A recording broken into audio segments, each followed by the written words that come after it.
আসসালামু আলাইকুম, কেমন আছেন সবাই? আজকে আমার বাসায় মেহমান আসবে, তাই সকাল সকালে ঘুম থেকে উঠছি। এটা এক এক করে আগে রান্না শুরু করে দিছি। এই যে গরুর মাংস, প্রথমে গরুর মাংস,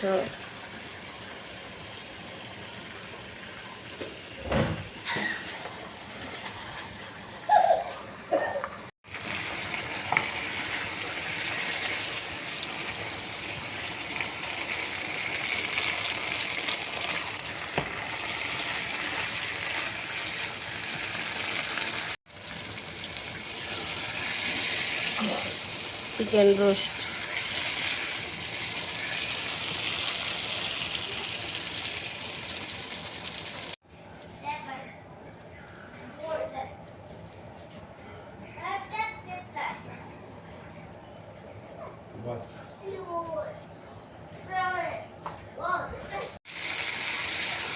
গাছের সিম দিয়ে আলু দিয়ে এই মৃগেল মাছ এগুলি ভেজে রাখছি।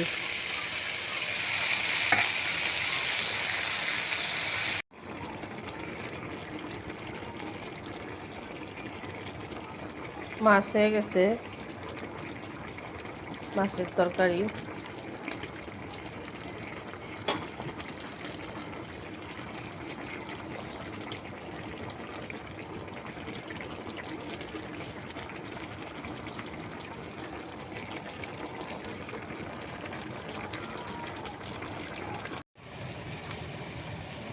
ছোট মাছের চচ্চড়ি,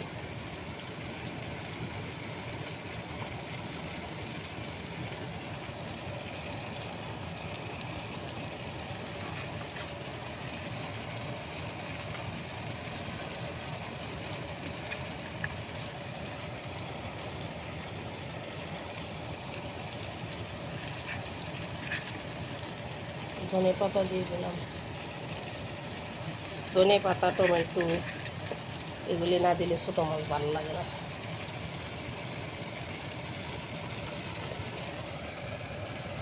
আর ওই সাইডে ছিল সাদা ভাত, কলমি শাক,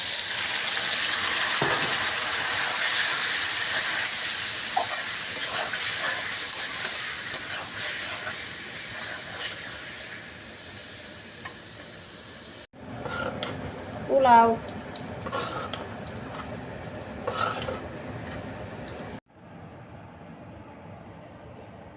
পায়েস,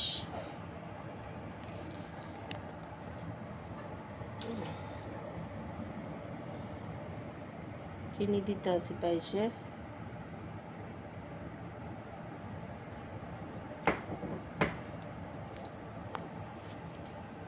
আর এই সাইডে পুডিং বানাইছি।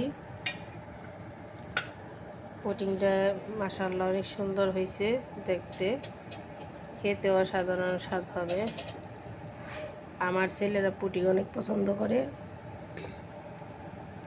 আর এই পুডিংয়ের বক্সটা বাংলাদেশ থেকে আসার সময় ছোটো বোন বিধি দিয়ে দিছে সাথে করে। আমি এই বক্সে বানাই পুডিং। এই বক্সে পুডিং বানাইলে খুবই সুন্দর হয়।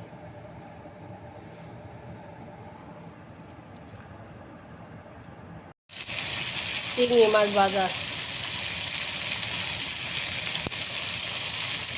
আর টমেটো ভর্তা করবো, এই জন্য বাছতেছি।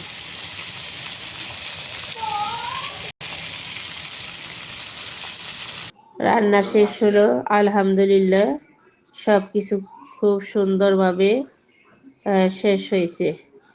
তা এখন মেহমান চলে আসছে, তাই টেবিলে খাবার দিতেছি।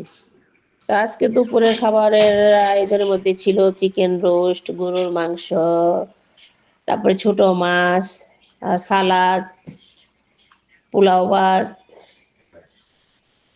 বেগুন ভাজা, চিংড়ি ভাজা,